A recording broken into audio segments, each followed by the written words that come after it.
Hello everyone, आज हम CBSE class 9th geography chapter 1 India size and location chapter पढ़ेंगे। तो चलो गाइस शुरू करते हैं।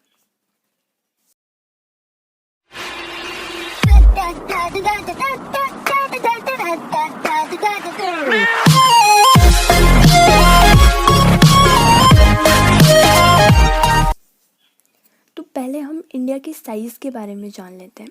ओके, अगर हम इंडिया के बारे में बात करें तो इंडिया का जो टोटल एरिया है 3.28 मिलियन स्क्वायर किलोमीटर है। ये बात ध्यान रखनी है आपको। ओके, अब आपको एरिया निकालना नहीं है, ये आपको पहले से ही दे रखा है। अगर आपकी मैथ्स कमज़ोर है तो कोई दिक्कत नहीं है, बस याद रखना 3.28 मिलियन स्क्वायर किलोमीटर इंडिया का एरिया है। ओके, और अगर पूरे वर्ल्ड की बात करी जाए तो पूरे वर्ल्ड में जितना भी एरिया है उसका 2.4% एरिया इंडिया ने कवर करके रख रखा है। ओके, अगर इंडिया की बात करी जाए तो इंडिया 7th लार्जेस्ट कंट्री है। ठीक है, इंडिया से बड़ी 6 कंट्रीज़ हैं। उन कंट्रीज़ का नाम है Russia, Canada, USA, China, Brazil, Australia, और फिर आता है हमारा इंडिया। ओके, सो आप इनको याद कर लेना। ओके, अब इंडिया की हाइट की और विड्थ की बात करते हैं। इंडिया कितना लंबा है और कितना चौड़ा है। ठीक है, इंडिया की लेंथ है 3214 किलोमीटर। देखो, ये जम्मू कश्मीर से लेकर कन्याकुमारी तक है इंडिया की लेंथ 3214 किलोमीटर। ठीक है, अब बात करते हैं इंडिया की विड्थ की। इंडिया की चौड़ाई है वो है 2933 किलोमीटर। ठीक है, अब देखोगे इंडिया का आधा हिस्सा लैंड का है और इंडिया का जो नीचे वाला बॉर्डर है, सदर्न पार्ट जो है वो पानी वाला है। ठीक है, तो हम देखते हैं कि इंडिया का लैंड बॉर्डर कितना है। इंडिया के लैंड बॉर्डर की बात करी जाए ना तो वो है 15,200 किलोमीटर। ओके, अब इंडिया की वाटर जो बाउंड्री है, यानी ये नीचे वाला हिस्सा कितना किलोमीटर है, और अंडमान निकोबार की जो बाउंड्री है उसको भी प्लस करके तो टोटल है 7,516.6 किलोमीटर। ठीक है जी, अगर इंडिया के नॉर्थ की तरफ देखें ना तो यहाँ पे आपको पता ही है हिमालय है। नॉर्थ से लेकर नॉर्थ ईस्ट तक चलते हैं ये पहाड़ पूरे के पूरे। ओके, अगर हम बात करें साउथ की तो साउथ में आप देखोगे तो साउथ में भी दो तरह की वाटर बॉडी है, लेफ़्ट साइड भी पानी है और राइट साइड भी पानी है।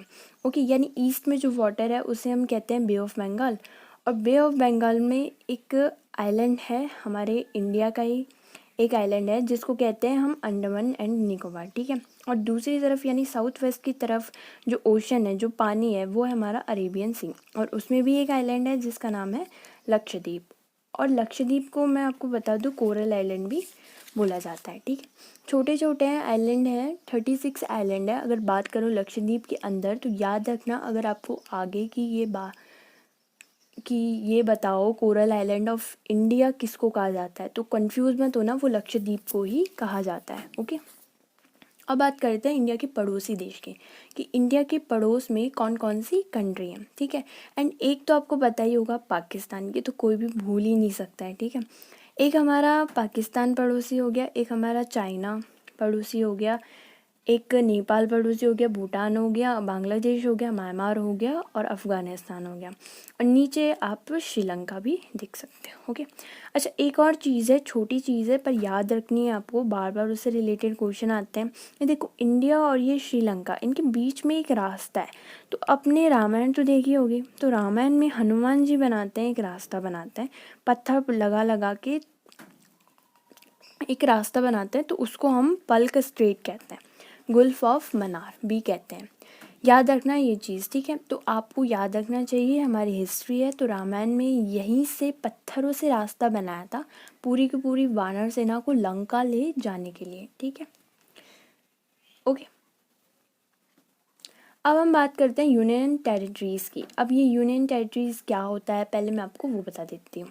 यूनियन टेरिटरीज़ वो एरिया होता है, वो इतना बड़ा भी नहीं है आप उसको स्टेट बना दो, और इतना छोटा भी नहीं है कि उसको किसी दूसरे स्टेट के अंदर मिला दो। तो जो भी उसका एरिया है उसको हम स्टेट भी नहीं बना सकते और दूसरे स्टेट से मिला भी नहीं सके, उसे हम कहते हैं यूनियन टेरिटरीज़। ठीक है जी, अब इंडिया के अंदर पिछले साल की अगर मैं बात करूं तो पहले हमारी 7 यूनियन टेरिटरीज़ थी, बट अगर आज की बात करी जाए तो आपको पता है Jammu and Kashmir, Ladakh 2 union territories बन चुकी हैं। तो यूनियन टेरिटरीज़ पहले 7 थी, अब 9 हो गई हैं। थोड़ा सा देखना, कुछ टाइम बाद दूसरा से यूनियन टेरिटरीज़ बदल जाए और वो स्टेट बन जाए जम्मू एंड कश्मीर, क्या पता। बच्चे 1 साल 2 साल बाद वीडियो देख रहे हों तो ये चेंज हो सकता है शायद। ओके, तो एक बार आप चेक कर लेना। तो इसको लर्न करना है आपको, यूनियन एंड टेरिटरीज़। तो यूनियन टेरिटरीज़ कौन सी है? चंडीगढ़ है, लक्षद्वीप है, दिल्ली है, दामन and duet, Dadar and Nagar Haveli, Andaman and Nicobar, Puducherry, Jammu and Kashmir and Ladakh. Okay, अब हम बात करते हैं इंडिया का सबसे बड़ा स्टेट कौन सा है और सबसे छोटा स्टेट कौन सा है। अगर इंडिया के सबसे बड़े स्टेट की बात करी जाए तो वो है राजस्थान, ये तो पता ही होगा आपको, दिख ही रहा है। और सबसे छोटा है गोवा, ये भी पता होगा आपको, है ना। तो याद रखना ये है, पर मुझे पता है आपको ये पता ही होगा, ऑब्वियस सी बात है, पर फिर भी बच्चे क्या है भूल जाते हैं। तो ये आप याद रखने, 1 मार्क्स में भी क्वेश्चन आ जाता है। ओके, और हमारे इंडिया का एक ऐसा एरिया है वो 3 तरफ से पानी से घिरा हुआ है। आप राइट साइड देखो, उसमें उसे हम कन्याकुमारी कहते हैं, ठीक है। देखो आप राइट साइड देखो, यहाँ पे पानी जो वाटर बॉडी है उसे हम कहते हैं बे ऑफ बंगाल। और लेफ्ट साइड क्या है? अरेबियन सी। और नीचे की तरफ क्या है? इंडियन ओशन, ठीक है, हिंद महासागर कहते हैं जिसको। तब देखो, एक तरफ पानी, दूसरी तरफ पानी, तीसरी तरफ पानी, ये तीनों तरफ से पानी से घिरा हुआ है। ये कौन है? कन्याकुमारी है, ठीक है, याद रखना। और इंडिया का सबसे नीचे वाला पॉइंट कौन सा है? तो ये देखो, कन्याकुमारी है, बट ये सबसे नीचे नहीं है, इससे नीचे भी कुछ है, वो है इंदिरा पॉइंट। मतलब इंडिया का जो सदर्न पॉइंट है उसे इंदिरा पॉइंट कहा जाता है, ठीक है। ओके, आगे बढ़ते हैं। नेक्स्ट है, अब बुक के अंदर ना एक कॉलम बना हुआ है, शूज़ कैनाल। शूज़ कैनाल होता क्या है? देखो, शूज़ कैनाल का मतलब एक रास्ता होता है। तो देखो, पहले क्या होता था, अगर हमें यूरोप या लंदन जाना पड़ता था ना 1869 से पहले, यानी जब ब्रिटिशर्स राज कर रहे थे, उसी टाइम की बात है। तो उन्हें घूमकर, अफ्रीका से घूमकर जाना पड़ता था। कितना किलोमीटर? 12,300 मील्स, यानी 19,800 किलोमीटर पड़ता था। बट एक रास्ता बन गया जिसको शूज़ कैनाल बोलते हैं। इससे जो रास्ता था वो कट गया। अब हमें इतना लंबा रास्ता तय करके नहीं जाना पड़ता, यानी हमें सिर्फ 11,600 किलोमीटर का रास्ता तय करना पड़ता है। तो यानी जो शूज़ कैनाल बना उससे क्या फ़ायदा हुआ? ऑलमोस्ट 7,000 किलोमीटर जो हमें चलना पड़ता था यूरोप जाने के लिए, वैसे चलना तो नहीं पड़ता था, शिप से जाते थे, तो वो कम हो गया, ठीक है जी। तो याद रखना है आपको। देखो, इंडिया ही एक ऐसा है जिसका जो लैंड बाउंड्री है वो सबसे ज़्यादा पानी से घिरी हुई है एशिया के अंदर, ठीक है। तो उसका फ़ायदा बताओ, इंडिया जहाँ पर है एशिया के बिल्कुल सेंटर में है, तो उसके क्या क्या फ़ायदे हो रहे हैं। तो मैं आपको कुछ फ़ायदे मैं आपको बताऊंगी डायरेक्टली, आप इसे याद कर लेना तो ज़्यादा अच्छा है, ठीक है। देखो, क्वेश्चन क्या है? The central location of India at the head of the Indian Ocean in considered of great significance why, यानी इंडिया ओशन के बिल्कुल सेंटर में है और बहुत फ़ायदा होता है इंडिया को इससे। क्यों और कैसे होता है? देखो, पहला पॉइंट है, it has given India a strategic advantage due to the trans Indian Ocean rotates which connect the countries of Europe in the west and the countries of East Asia. अगर आप देखोगे ना तो हमारी लोकेशन ही ऐसी है कि हम क्या कर सकते हैं, ईस्ट एशिया से भी और वेस्ट एशिया से भी ईज़िली कनेक्ट कर सकते हैं। नेक्स्ट है जो डेक्कन पेनिनसुला है। अब ये डेक्कन पेनिनसुला होता क्या है? जो भी एरिया तीनों साइड से पानी से घिरा हुआ होता है उसे हम डेक्कन पेनिनसुला कहते हैं। हमारे राइट साइड भी पानी है, लेफ्ट साइड भी पानी है, नीचे भी पानी है, इसलिए हमें डेक्कन पेनिनसुला भी कहा जाता है, ठीक है। ट्रेड के लिए भी बहुत अच्छा है। हमारी बहुत बड़ी कॉस्ट लाइन है जिसे हम क्या कर सकते हैं, ट्रेड वगैरह कर सकते हैं हमारी नेबर कंट्रीज़ से जो हमसे दूर है। और नेक्स्ट है कि हम ऐसे बिल्कुल मिडिल में हैं इंडियन ओशन के, तो उससे हमें क्या मिलता है, हमारा जो क्लाइमेट है वो एशियन कॉन्टिनेंट के किसी भी कंट्री से बहुत अलग है, ठीक है जी। तो हमने इंडिया के साइज़ के बारे में सब कुछ अच्छे से क्लियर हो चुका है। अब हम इंडिया की लोकेशन के बारे में बात करते हैं, ठीक है। तो ये देखो, आपको इसमें 2 टाइप की लाइन दिख रही होंगी। ये पूरा का पूरा अर्थ है हमारा, ये तो आपको पता ही होगा, ओके। तो आपको 2 तरह की लाइन दिख रही होंगी, एक तो है लेटी हुई लाइन दिख रही होगी ना, है ना, बिल्कुल लेटी हुई है, ठीक है। और एक है खड़ी हुई लाइन है, ठीक है। सो सिंपल सा है, जो लेटी हुई लाइन है उसे हम बोलते हैं लैटिट्यूड्स, और जो खड़ी हुई लाइन है उसे हम बोलते हैं लॉन्गिट्यूड्स। ओके, अब देखो इसके बीचों बीच से एक लाइन जा रही है, दिख रही है, डॉट डॉट डॉट डॉट ये लाइन जा रही है, इसको कहते हैं इक्वेटर। सन की जो रेज आती है सबसे ज़्यादा बिल्कुल डायरेक्ट रेज यहीं पर पड़ती है, ठीक है, तो इसे कहते हैं इक्वेटर। सबसे ज़्यादा जो गर्मी होती है वो इक्वेटर पर होती है, ठीक है। ये बात हमें पता चल गई। हमें क्या क्या पता चल गया कि लेटी हुई लाइन को लैटिट्यूड्स कहते हैं, खड़ी हुई लाइन को लॉन्गिट्यूड्स कहते हैं, एंड जो बीच में जो लाइन है उसे इक्वेटर कहते हैं, जहाँ सबसे ज़्यादा गर्मी होती है, ठीक है। अच्छा, एक चीज़ और बता देती हूँ, ये जो इक्वेटर है ये अर्थ को 2 पार्ट से बांटती है, एक तो नॉर्थ हेमिस्फीयर में और साउथ हेमिस्फीयर में। तो इंडिया कौन से हेमिस्फीयर में है? तो इंडिया जो है हमारा वो नॉर्थ हेमिस्फीयर में आता है, ठीक है, ये बात ध्यान में रखा, इंडिया हमारा नॉर्थ हेमिस्फीयर में आता है। ओके, ठीक है, ये याद रखना। अब जो इक्वेटर से 23 डिग्री 30 मिनट नॉर्थ की तरफ एक और लाइन जाती है, एक इनविजिबल लाइन जाती है, ये देखो 23 डिग्री 30 मिनट नॉर्थ की तरफ एक लाइन जाती है, इसको हम कहते हैं ट्रॉपिक ऑफ कैंसर। और बहुत ही, और साउथ की तरफ भी, यानी इक्वेटर से 23 डिग्री 30 मिनट साउथ की तरफ भी एक लाइन जाती है, वो नॉर्थ से जाती है, ये साउथ से जाती है। ओके, और ये साउथ से लाइन जा रही है उसे हम ट्रॉपिक ऑफ कैप्रिकन कहते हैं। ओके, तो अब देखोगे कि ये जो ट्रॉपिक ऑफ कैंसर है ये इंडिया को बिल्कुल बीचों बीच से काट रही है, दिख रहा है, बिल्कुल बीचों बीच से काट रही है, तो इंडिया के 2 पार्ट कर देती है वो।